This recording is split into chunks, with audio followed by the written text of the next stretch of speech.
천국을 이야기하게 되면 세 가지가 형성되어야 됩니다. 첫째는 영토가 있어야 되겠죠.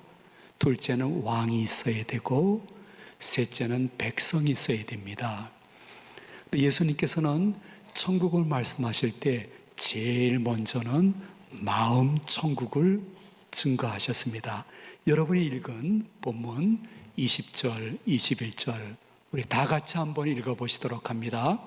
바리새인들이 하나님의 나라가 어느 때에 임하나이까 묻거늘 예수께서 대답하여 이르시되 하나님의 나라는 볼 수 있게 임하는 것이 아니요 또 여기 있다 저기 있다고도 못하리니 하나님의 나라는 너희 안에 있느니라. 아멘. 너희 안에 있느니라. 이 말이 무슨 뜻일까요? 우리 마음에 이미 천국이 존재한다는 것입니다. 이 너희라는 것은 이 질문을 하는 바리새인들에게 증거하는 것이 아니요 여러분입니다. 예수님을 개인의 영혼의 구조로 영접하고 그분을 삶의 주인으로 영접한 사람들은 이미 마음에 천국이 임한 줄로 믿으시기 바랍니다. 그것을 마음 천국이라고 하니까 우리 마음이 이미 영토가 된 것입니다. 이 영토에 왕이 계십니다. 예수 그리스도입니다. 그리고 그곳에 백성은 여러분 한 분 한 분이십니다. 그래서 예수님을 왕으로 모신 귀한 백성인 여러분들은 일주일 동안 생활할 때에 믿지 않는 분과 달리 자주 예수님과 그의 말씀이 생각납니다. 그리고 때로는 예수님과 이렇게 마음으로 교제하기도 하고 대화하기도 합니다.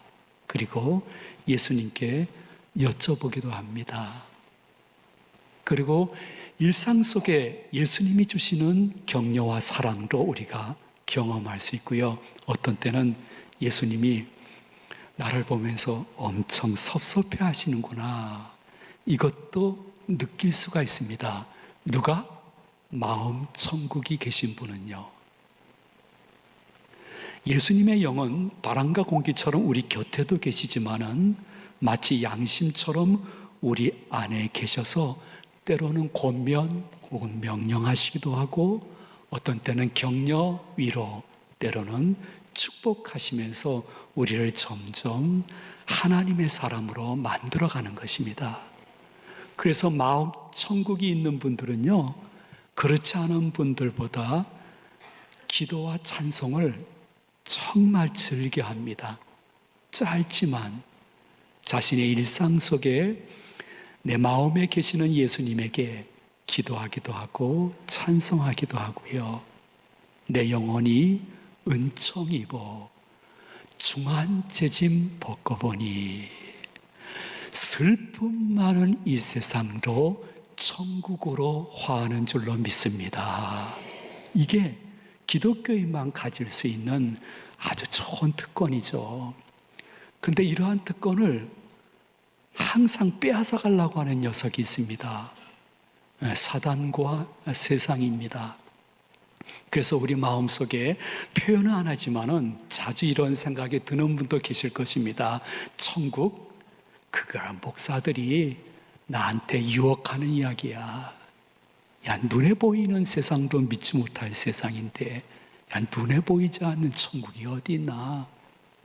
그래서 계속해서 우리 마음속에 마음 천국과 내세 천국을 의심케 하는 역사가 굉장히 자주 있습니다.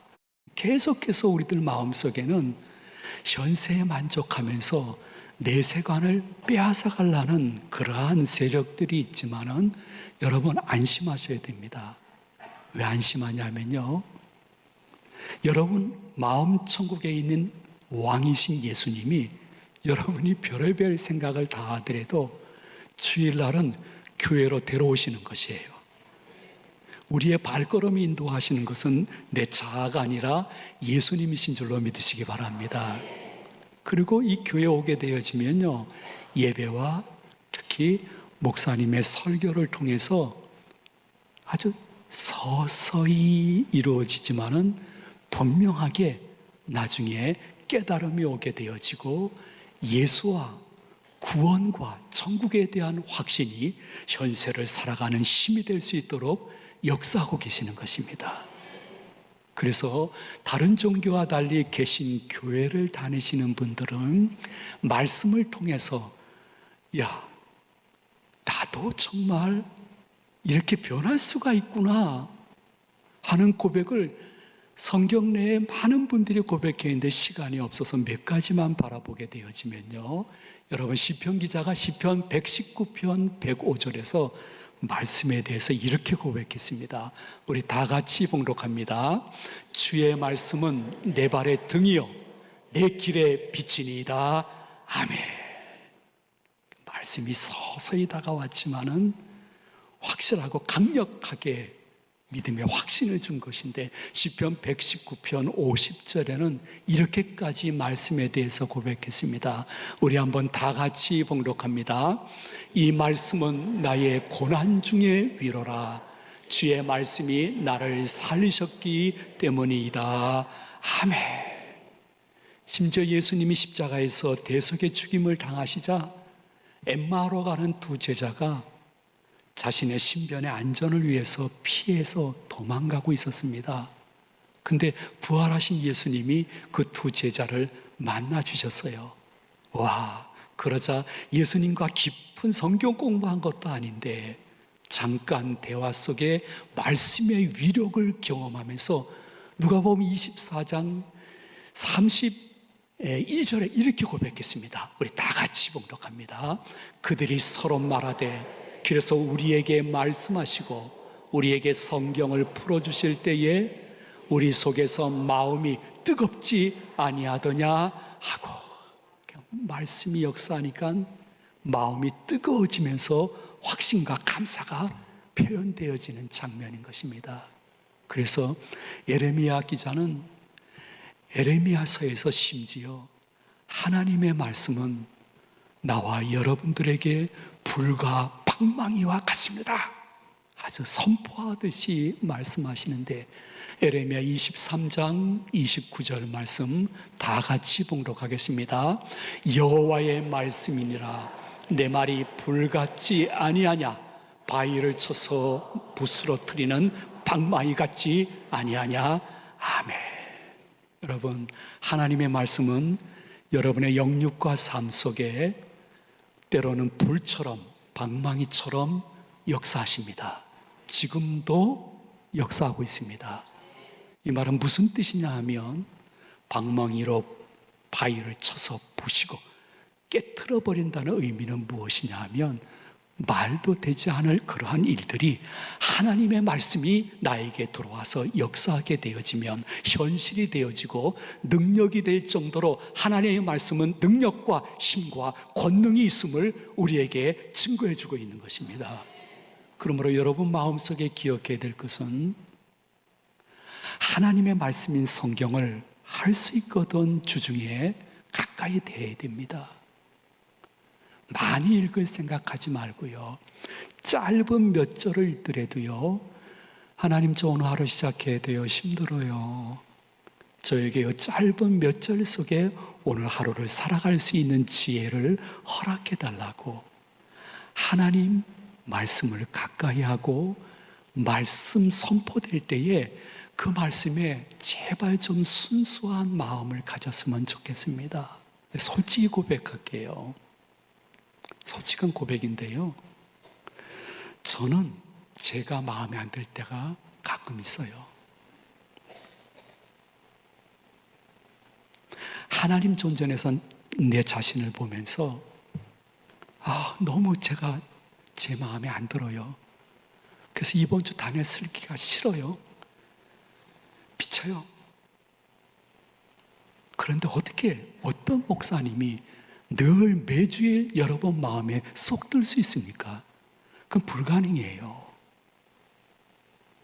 그러므로 말씀 중심의 신앙생활하는 성도들에게 담임 목사님이나 교역자를 볼 때에 그분의 인격이나 실력이나 외모와 경력보다는 그분을 지금 사용하시는 뒤에 계신 하나님을 볼 줄 아는 지혜가 새롭게 있어야 되는 것이에요. 다른 말씀으로 표현한다 하면 말씀을 전하는 목사님보다 그 말씀을 전하게 하시는 뒤에 계신 하나님이 나에게 오늘 주시는 음성은 무엇일까?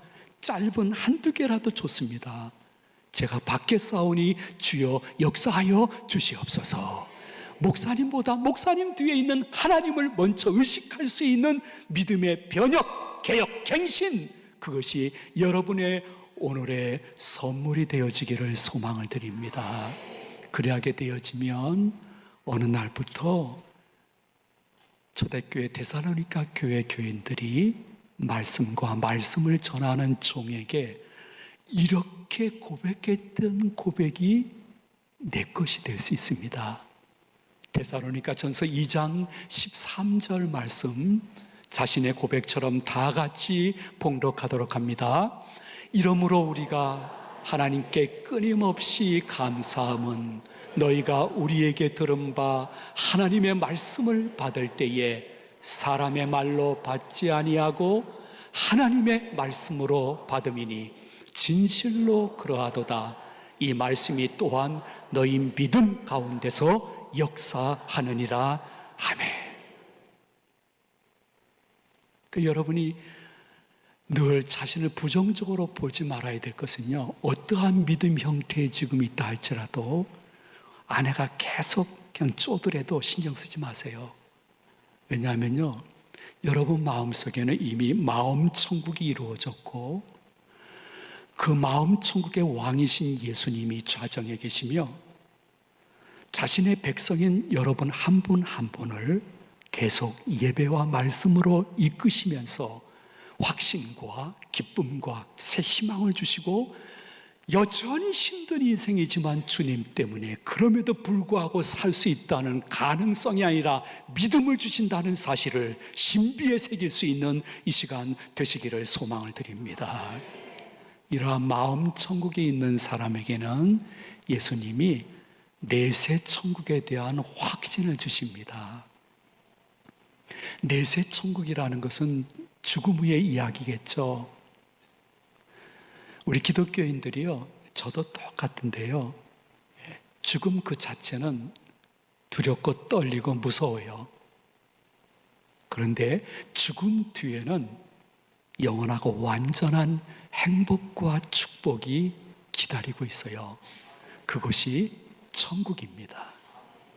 그래서 기독교의 죽음이라는 것은 예수 그리스도의 대속의 은혜로 말미암아 죄 용서받고 하나님을 아버지로 부르면서 살았던 여러분들의 죽음은 저주가 아닙니다.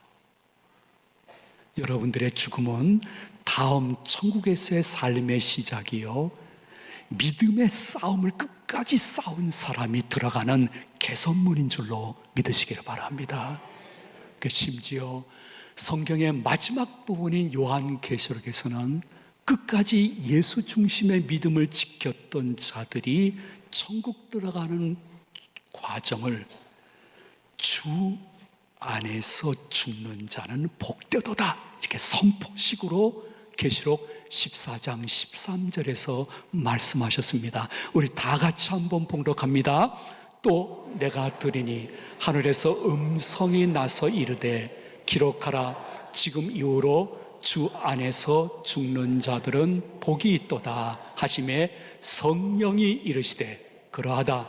그들이 수고를 그치고 쉬리니 이는 그들의 행한 일이 따름이니라 하시더라. 아멘.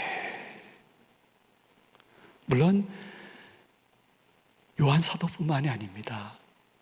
여러분이 즐겨보시는 신약의 사도 바울도 천국의 일부분을 보셨습니다. 워낙 영성과 인성과 믿음이 특별했던 분이기 때문에 하나님이 잠깐 보여주신 것이죠. 그런데 사도 바울은 하나님의 나라 천국의 일부분을 보는 기쁨도 있었지만은 그 순간에도 늘 겸손을 유지했습니다. 그래서 내가 봤다 그렇게 말씀 안 했습니다. 어느 그가 봤다고 이야기하더라 하면서 고린도후서 14장 4절 말씀에 이렇게 고백했습니다. 다 같이 한번 봉독합니다. 그가 낙원으로 이끌려가서 말로 표현할 수 없는 말을 들었으니 사람이 가히 이르지 못할 말이로다. 그가 이렇게 표현했습니다. 근데 그가 사도 바울입니다. 그가 본 것은 셋째 하늘을 봤다는 것입니다. 셋째 하늘은 낙원, 천국의 또 다른 이름입니다. 셋째 하늘을 보면서 와, 낙원 천국을 본 후에는 하나님 저 사명 때문에 더 살아야 된다면 살겠지만은 저는 이 세상에서는 더 살고 싶은 마음이 없어요. 오늘이라도 불러가시면 저 가고 싶어요. 이 정도로 영적인 황홀감에 빠지고 말았던 것이죠. 그 셋째 하늘에 대해서 고린도후서 12장 2절에서는 이렇게 표현했습니다. 우리 한번 다 같이 봉독합니다. 내가 그리스도 안에 있는 한 사람을 아노니 그가 14년 전에 셋째 하늘에 이끌려 간 자라. 그가 몸 안에 있었는지 몸 밖에 있었는지 나는 모르거니와 하나님은 아시느니라. 아멘. 그 셋째 하늘이면 첫째, 둘째 하늘도 있겠죠. 첫째 하늘은요, 새와 이 비행기가 날아다니는 우리가 볼 수 있는 이 지구의 대기권을 의미하는 것입니다. 그것이 첫째 하늘입니다. 둘째 하늘은요, 우주선 타고 가야 되겠죠. 그래서 볼 수 있는 우주 공간이 둘째 하늘이라고 말씀을 드릴 수 있습니다. 근데 사도 바울이 말씀하시는 셋째 하늘은 우리가 볼 수 있는 곳이 아니라 비가시적인 공간인데 분명히 존재하면서 그것은 영의 세계인데 하나님과 예수 그리스도를 직접 얼굴과 얼굴로 맞대어 볼 수 있는 곳, 그 셋째 하늘이 천국임을 분명코 말씀하셨습니다. 물론 이러한 고백들은요, 인간이 이해할 수 있는 단어로 기록했기 때문에 천국을 완벽하게 표현하는 것은 결코 아닙니다. 성경에서는 천국에 없는 것과 있는 것을 분명히 조금이라도 우리가 의식할 수 있도록 단어로 표현해 주었습니다. 천국에 없는 것은 다시는 눈물이 없습니다. 슬픔과 고통이 없습니다. 천국에 없는 것이 있으니 다시는 죽음이 없고 죄와 죄로 인한 고통이 없습니다. 그리고 어두움이 없습니다. 그리고 여러분들을 지금 괴롭히고 있는 그 경건치 않은 사람들도 천국에는 없습니다. 하나님이 온전한 해와 빛과 달이 되기 때문에 해와 달이 없습니다. 아담으로 말미암아 있어진 인류 전체의 원죄와 자범죄도 없고 영원한 형벌도 없는 것이 어디냐? 천국이라고 성경은 말씀하고 있습니다. 그런데 천국에 있는 것도 있다고 성경이 말씀하십니다. 천국에 있는 것은 무엇일까요? 바로 성도인 여러분들입니다. 그리고 천국에 있는 것은 생명수 강물이 있고요, 세상에 치유하시는 열매가 있습니다. 성경에는 모든 것이 치유하고 치료되어지는 치료의 열매가 있다는 것입니다. 그 천국에 있는 것은 놀라운 것인데요, 하나님 아버지 바로 존전해서 완전하고 영원한 경배와 찬양을 드릴 수 있는 것이 있고요, 천국에 있는 인간이 이해할 수 있는 단어로 표현한 것은 신랑 되시는 예수님과 함께 신부되는 성도님들이 어린 양 혼인잔치에 참여하는 특별한 은총이 있다고 말씀해 주고 있습니다. 그 천국에서는 영생이 있고 천국에 있는 것 중에 최고의 기쁨이요 벅참이요 행복은 그토록 그리고 보고 싶었던 하나님과 예수 그리스도를 직접 뵐 수 있는 처소라고 말씀해 주고 있습니다. 그러나 이거 다 천국의 온전한 기쁨과 행복을 표현할 수 있는 단어는 아닙니다. 왜냐하면 인간의 단어 중에 천국의 온전한 행복과 기쁨을 표현할 수 있는 단어는 결코 없기 때문인 것입니다. 여러분들이 지금까지 경험한 최고의 기쁨과 행복한 순간도 천국의 완전한 기쁨과 행복을 표현할 수 있는 경험이 되지 못하기 때문에 저는 조금 다른 천국에 대한 깊은 이야기를 하고 싶은 마음이 있지만은 장로교 목사이기 때문에 성경이 말씀하는 것 외에는 말씀하고 싶은 마음은 없습니다. 다만 성도님들, 한 가지는 마음속에 기억하시면 좋을 것이 있습니다. 그것은 천국에서 맛보는 하나님과 예수 그리스도를 직접 배우는 것과 그로 인한 기쁨과 행복은 며칠 동안 있는 것이 아니라 영원히 지속되어지는 것이기 때문에 산소망이라고 말씀하셨습니다. 그래서 95년 동안 살면서 선천성 시각장애인, 그런데도 찬송시를요 9,000개를 작사하신 분이십니다. 웬만한 분 아실 것입니다. 환희 크로스비 여사님. 이 크로스비 여사님은 태어날 때부터 앞을 보지 못했지만은 얼마나 선한 영향력을 많이 끼쳤는지 많은 분들이 그 주위에서 이런 질문을 했는데 한 분은 이렇게 질문했다고 합니다. 크로스비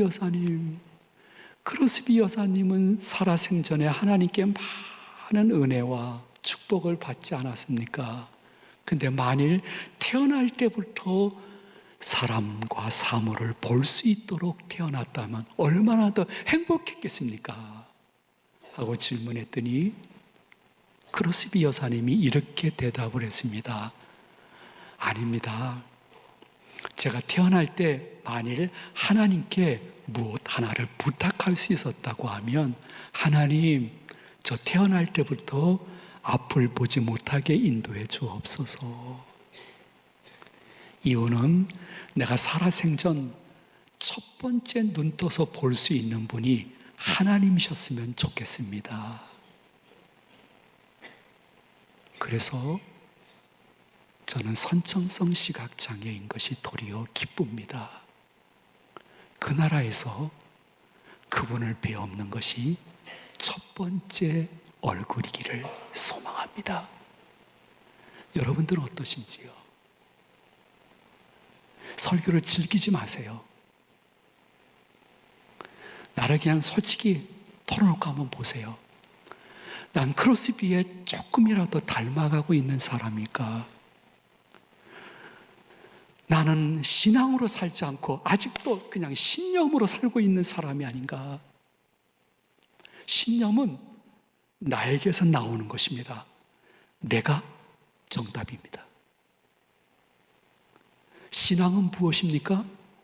하나님과 하나님의 말씀 속에서 나오는 것입니다. 하나님의 말씀이 정답입니다.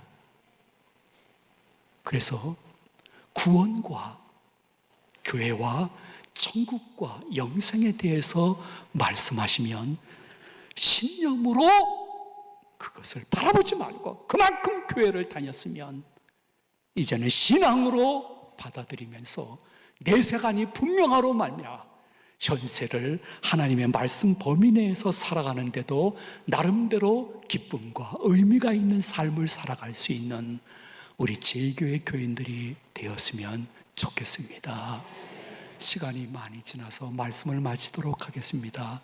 사랑하는 제2가정 여러분, 또 영상으로 보시는 여러분, 여러분들은 마음 천국과 내세 천국이 이미 임한 특별한 존재입니다. 그러한 정체성을 마음에 품고 담대히 다시 세상으로 흩어지는 멋진 성도들이 되시기를 이 말씀을 준비해 주신 예수님의 이름으로 축원을 드립니다.